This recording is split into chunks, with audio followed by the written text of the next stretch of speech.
बिस्मिल्लाहिर्रहमानिर्रहीम। अस्सलामुअलैकुम। मैं हूं असद और आप देख रहे हैं असद इलेक्ट्रिकल। लास्ट वीडियो में हमने ट्रांसफार्मर की डेफिनेशन और उसके वर्किंग प्रिंसिपल पे बात की थी, सेल्फ इंडक्शन, म्यूचुअल इंडक्शन और ट्रांसफार्मर किस तरह काम करता है। आज की वीडियो में हम बात करने जा रहे हैं ट्रांसफार्मर की दो चीज़ों पर, यानी कि कंस्ट्रक्शन और टाइप्स। ट्रांसफार्मर किस तरह डिज़ाइन किया जाता है और इसकी टाइप्स कौन कौन सी होती हैं। सबसे पहले हम बात कर लेते हैं टाइप्स पर। तो ट्रांसफार्मर की नॉर्मली टाइप्स जो है वो बहुत सारी हैं, डिफरेंट। इसको इस तरह बयान किया जा सकता है कि एक एयर कोर टाइप ट्रांसफार्मर होता है, दूसरा मेटल कोर टाइप ट्रांसफार्मर होता है। मेटल कोर टाइप में दो टाइप्स होती हैं, एक कोर टाइप, एक शेल टाइप। ये सारी अभी हम यहाँ पर ड्राइंग के ज़रिए समझाएंगे। फिर एक ऑटो ट्रांसफार्मर होता है, फिर इंस्ट्रूमेंट ट्रांसफार्मर होता है। उसकी मज़ीद दो टाइप्स होती हैं जिनको हम CT और PT कहते हैं शॉर्ट में, यानी कि करंट ट्रांसफार्मर, पोटेंशियल ट्रांसफार्मर। फिर थ्री फेज़ ट्रांसफार्मर। ये बात याद रखें कि अभी हम सिंगल फेज़ ट्रांसफार्मर पढ़ रहे हैं, उसके बाद फिर थ्री फेज़ ट्रांसफार्मर आ जाएगा। अच्छा, एज पर वर्क जो है, यानी कि काम करने के एतबार से ट्रांसफार्मर की दो टाइप्स हैं, या तो वो स्टेप अप ट्रांसफार्मर है या फिर स्टेप डाउन ट्रांसफार्मर है। अब हम आ जाते हैं सबकी डिटेल्स पर। सबसे पहले बात कर लेते हैं किसी भी ट्रांसफार्मर के मेन कंपोनेंट्स कौन कौन से होते हैं। जैसा कि हमने बताया था कि हर ट्रांसफार्मर में दो कॉइल्स होती हैं, प्राइमरी कॉइल, सेकेंडरी कॉइल। इसको हम प्राइमरी वाइंडिंग और सेकेंडरी वाइंडिंग भी कहते हैं। अच्छा, यहाँ पर कंफ्यूज होने की ज़रूरत नहीं है कि कॉइल में और वाइंडिंग में क्या फ़र्क होता है। जहाँ पर भी हमारे पास एक कॉइल होगी उसको नॉर्मली हम कॉइल कहते हैं। जहाँ पर कॉइल एक से ज़्यादा हो जाएगी वहाँ पर हम वाइंडिंग का लफ्ज़ यूज़ करते हैं। इसीलिए जनरेटर, ट्रांसफार्मर, मोटर, इन सारी चीज़ों में हम वाइंडिंग का लफ्ज़ यूज़ करते हैं नॉर्मली। तो वाइंडिंग, जहाँ पर एक से ज़्यादा कॉइल आ जाए उसको हम वाइंडिंग कहते हैं, और जहाँ पर एक हो उसको हम कॉइल कहते हैं। तो ट्रांसफार्मर में हम वाइंडिंग का लफ्ज़ यूज़ करते हैं, प्राइमरी वाइंडिंग, सेकेंडरी वाइंडिंग। ये कॉइल हमने समझाने के लिए लिख दिया है। तीसरा पार्ट है कोर। ये कोर किसी भी चीज़ की हो सकती है। अब हम बात कर लेते हैं ट्रांसफार्मर की कंस्ट्रक्शन पर। तो जैसा कि आपको याद होगा, सबसे पहले तो हम ले लेते हैं प्राइमरी कॉइल। तो ये हमारी हो गई प्राइमरी वाइंडिंग, इसको हम वाइंडिंग कह रहे हैं यहाँ पर, जिसको हम सप्लाई देते हैं। जैसा कि हमने बताया था, जब हम इसको सप्लाई देते हैं इसके अराउंड में मैग्नेटिक फील्ड बन जाती है। जब मैग्नेटिक फील्ड बन जाती है तो यहाँ पर सेल्फ इंडक्शन का अमल होता है, जिसकी वजह से इस कॉइल में EMF जनरेट होती है, जो कि इसकी अपनी EMF होती है। अगर इसी मैग्नेटिक फील्ड के अंदर हम दूसरी कॉइल को लाकर रख दें तो क्या होगा, इसमें इस म्यूचुअल इंडक्शन का अमल होगा और इस पे EMF जनरेट हो जाएगी। तो इसको हम कहते हैं, ये म्यूचुअल इंडक्शन के तहत हमारी दूसरी कॉइल पर EMF इंड्यूस हो गई है। अच्छा, अब चूँकि ये जो फ्लक्स है ये हवा में बन रहा है, इसको कॉइल को हमने किसी चीज़ पे लिपेटा हुआ नहीं है, बल्कि ये हवा में बन रहा है। तो जो ऐसा ट्रांसफार्मर होगा जहाँ की दोनों कॉइल्स आपस में हवा के ज़रिए कनेक्ट होंगी, उसको हम कहेंगे, वो है हमारा एयर कोर टाइप ट्रांसफार्मर, जो कि सबसे पहले नंबर पे हमने लिखा हुआ है। तो एयर कोर टाइप जो होता है ट्रांसफार्मर, उसमें कोई मेटल का यूज़ नहीं होता, बल्कि उसमें हम करते ये हैं कि हमने एक प्लास्टिक ली, एक प्लास्टिक पर हमने एक कॉइल लिपेटी, फिर इसके साथ ही हमने दूसरी कॉइल लिपेट ली। तो एक को हम सप्लाई दे रहे हैं और दूसरी से हम सप्लाई ले रहे हैं, तो इसको हम कहते हैं प्राइमरी वाइंडिंग, इसको सेकेंडरी वाइंडिंग। तो इनका जो फ्लक्स है वो हवा में बन रहा है और आपस में म्यूचुअल इंडक्शन के तहत ये काम कर रहा है। अच्छा, ये तो छोटे ट्रांसफार्मर्स में होता है, ये ज़्यादातर आपको इलेक्ट्रॉनिक के सर्किट्स में नज़र आएगा। अब हम बात कर लेते हैं, ये ट्रांसफार्मर जब ज़्यादा रेटिंग का बनाना हो तो वो एयर कोर टाइप नहीं बनाया जाता। उसकी वजह ये होती है कि हवा में हमारा फ्लक्स जो है वो ज़ाया हो रहा होता है, हमें फ्लक्स को पूरा यूज़ करना होता है। उसके लिए हम मेटल कोर्स को यूज़ करते हैं। तो मेटल कोर में जैसा कि हमने बताया दो टाइप्स हैं, कोर टाइप और शेल टाइप। सबसे पहले तो समझ लेते हैं कि मेटल कोर्स जो हैं वो होती क्या है। तो मेटल कोर्स जो हैं वो पतरियाँ होती हैं, उनकी डिफरेंट शेप होती हैं, मसलन E टाइप शेप होती हैं, फिर हमारे पास L टाइप शेप होती है, फिर U टाइप शेप होती हैं, इसी तरह I टाइप शेप होती हैं। ये कॉमनली यूज़ होने वाली शेप्स हैं ट्रांसफार्मर में। ये बारीक बारीक पतरियाँ हैं, ये हम आपको फिज़िकली भी दिखाएंगे ट्रांसफार्मर का आगे चल के। तो ये बारीक बारीक पतरियाँ हैं जिनसे जोड़कर हम ट्रांसफार्मर की मेटल कोर को तैयार करते हैं। ये किस मटेरियल से बनाई जाती हैं? सिलिकॉन स्टील से। अच्छा, ये बात याद रखने की कि हर पतरी दूसरी से इंसुलेटेड होती है, यानी कि इस पर हम इंसुलेशन की कोटिंग चढ़ाते हैं, उसके बाद हम बहुत सारी पतरियों को लेकर जोड़ते हैं। मसलन हमने E वाली पतरियाँ ली इस तरह, यहाँ पर हमने मसलन 50 पत्रियाँ ले ली तो वो इस तरह हो जाएंगी। तो इस तरह हमारी एक कोर तैयार हो जाएगी। इसी तरह आई वाली पत्रियाँ हम लेके इसके ऊपर लगा दें अगर बहुत सारी, तो एक ट्रांसफार्मर की जो शेप है हमारे सामने वो इस तरह बन के आएगी।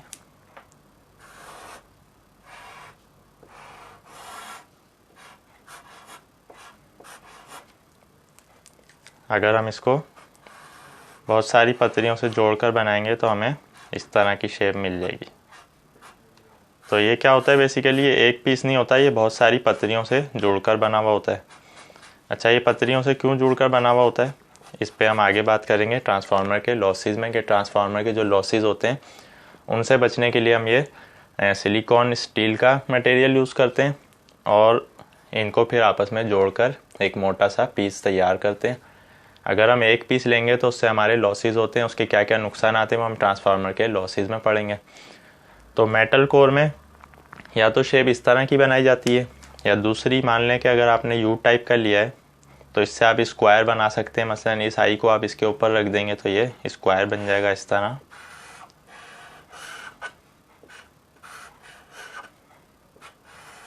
आपने बहुत सारी पत्रियां लेकर एक स्क्वायर नुमा ट्रांसफार्मर की कंस्ट्रक्शन इस तरह कर दी।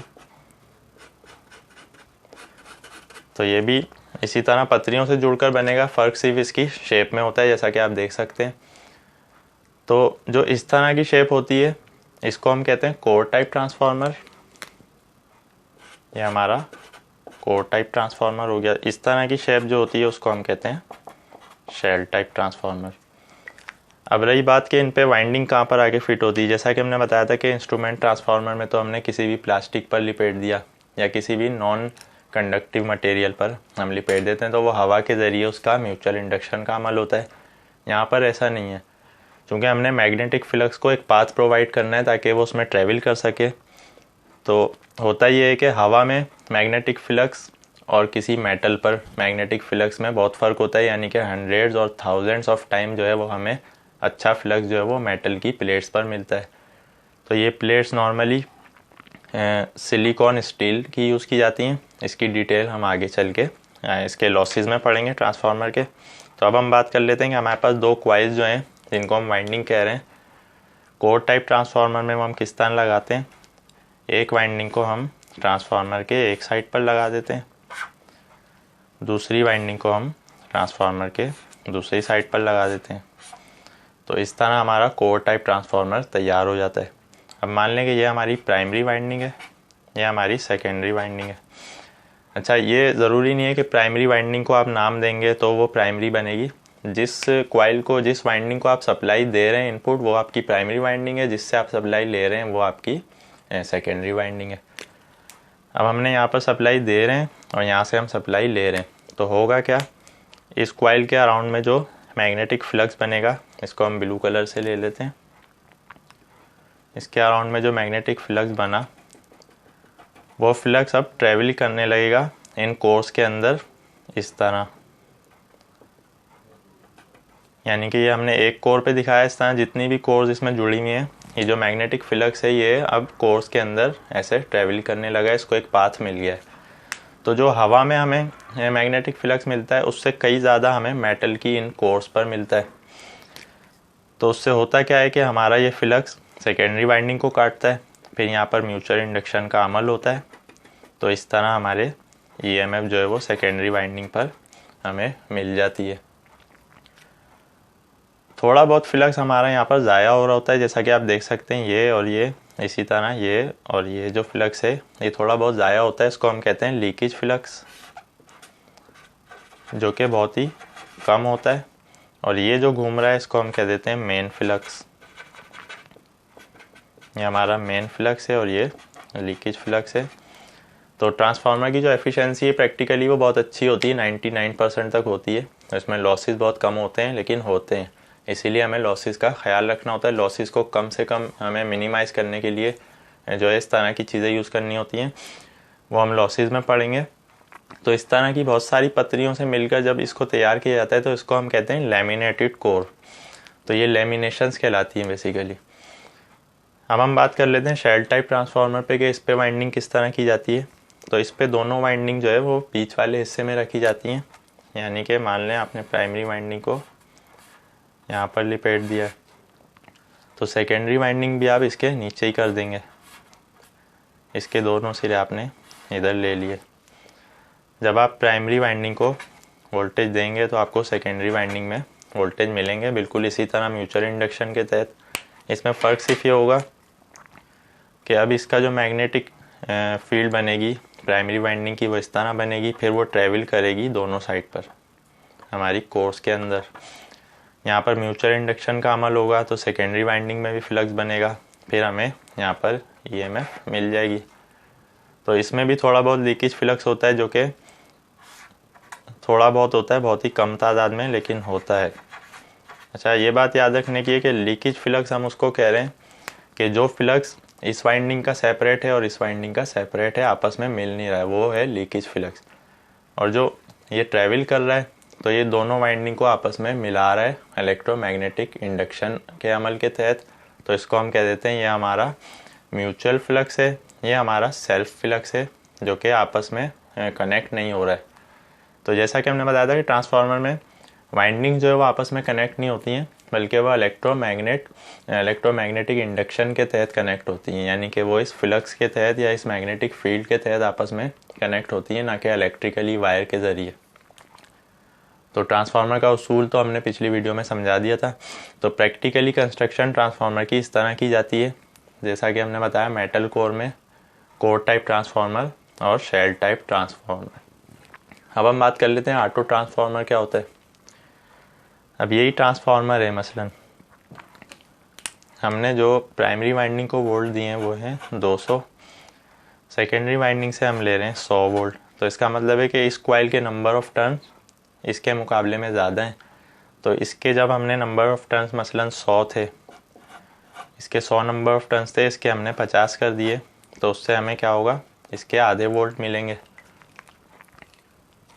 अब हम चाह रहे हैं कि एक ही ट्रांसफार्मर से हम मुख्तलिफ जो है वो ऑप्शन निकाल लें। अगर हम 100 वोल्ट लेना चाहें यहाँ से, या 150 वोल्ट लेना चाहें, या 50 वोल्ट लेना चाहें, या 200 वोल्ट लेना चाहें, तो उसके लिए हम करते ही हैं कि इन वाइंडिंग्स के बीच बीच में से सिरे निकाल लेते हैं। मसलन के एक हमने कॉमन रख दिया जिसको हम न्यूट्रल के तौर पे यूज़ कर लेंगे, ये हमारा फेस था।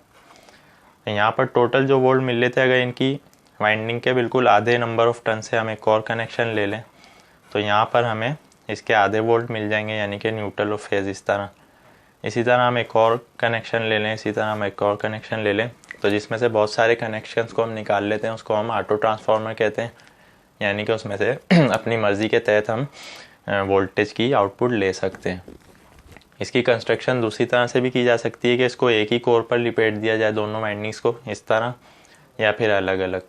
तो बेसिक टाइप जो हैं ट्रांसफार्मर की एज़ पर कंस्ट्रक्शन वो दो हैं, कोर टाइप और shell type. Air core type हमने आपको बता दिया, वो उस पर कोई मेटल नहीं होता है, बल्कि वो एयर के ज़रिए उनका फ्लक्स आपस में कनेक्ट हो रहा होता है।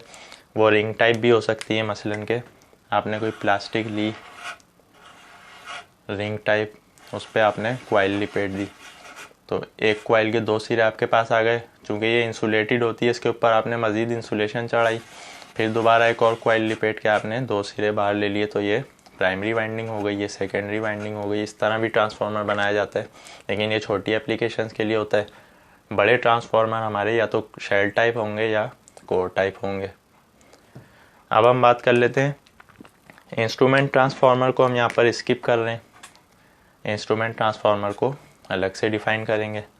इसकी जो दो टाइप्स हैं, करंट ट्रांसफार्मर और पोटेंशियल, उसको अभी हम स्किप कर रहे हैं।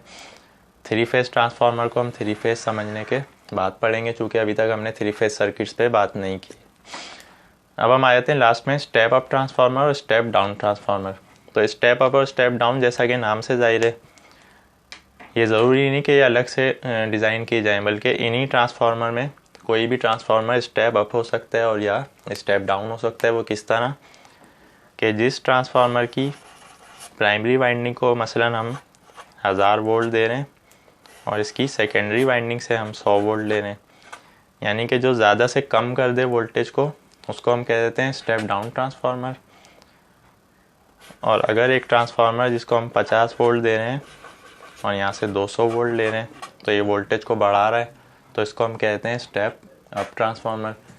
ये बात भी याद रखने की है कि कोई भी ट्रांसफार्मर स्टेप अप और स्टेप डाउन दोनों तरह से यूज़ हो सकता है। अगर तो आपके पास इनपुट पे 1000 वोल्ट हैं, आउटपुट पे आप 100 ले रहे हैं, तो आपने इसको स्टेप डाउन बना दिया। अगर आपके पास इनपुट पे 100 वोल्ट हैं तो आप इसी को रिवर्स यूज़ कर सकते हैं, यानी कि 100 वोल्ट दे के 1000 ले सकते हैं। तो कोई भी ट्रांसफार्मर स्टेप अप या स्टेप डाउन हो सकता है। तो ये दो टाइप जो हैं वो इसकी काम के एतबार से और कंस्ट्रक्शन के एतबार से इसकी मेन दो टाइप्स ये होती हैं। ऑटो ट्रांसफार्मर का हमने आपको बता दिया कि इसी वाइंडिंग में से हम बीच बीच में से कनेक्शन ले लेते हैं ताकि अपनी मर्ज़ी से हम डिफरेंट वोल्ट आउटपुट पे ले सकें। इसी तरह इंस्ट्रूमेंट ट्रांसफार्मर को हम अलग से डिफ़ाइन करेंगे। यहाँ पर हम एक और चीज़ बता देते हैं कि ट्रांसफार्मर का जो सिंबल है, जैसा कि हमने बताया कि अगर 2 कॉइल हमारी हवा के ज़रिए यानी एयर कोर टाइप ट्रांसफार्मर है तो उसका सिंबल तो इसी तरह होगा, सिर्फ 2 कॉइल उसमें दिखाई जाएंगी। अगर ये ट्रांसफार्मर मेटल की कोर पर है, इनकी वाइंडिंग्स, तो इसके बीच में हम 2 लाइनें इस तरह बना देते हैं, तो ये हमारा ट्रांसफार्मर का सिंबल बन जाता है, जैसा कि हमने पहले ही बताया था सिंबल्स में। तो अगर एक कॉइल होती है वो मेटल पर लिपटी हुई हो तो उसका सिंबल ऐसे होता है। तो अगर हमारे पास 2 कॉइल हैं जो कि मेटल पे लिपटी हुई हैं तो उसका सिंबल इस तरह हो जाएगा, उसमें एक और कॉइल का इजाफा हो जाएगा। तो उम्मीद है आज की वीडियो में आपको ट्रांसफार्मर की कंस्ट्रक्शन और इसकी टाइप्स के हवाले से काफ़ी चीज़ें क्लियर हो गई होंगी। मज़ीद आपका कोई क्वेश्चन हो आज की वीडियो के हवाले से तो आप कमेंट्स में पूछ सकते हैं। इंशाअल्लाह हम नेक्स्ट वीडियोज़ में ट्रांसफार्मर की मज़ीद डिटेल को कवर करेंगे। आज के लिए इतना ही। नेक्स्ट वीडियो तक के लिए इजाज़त दीजिए। अल्लाह हाफिज़।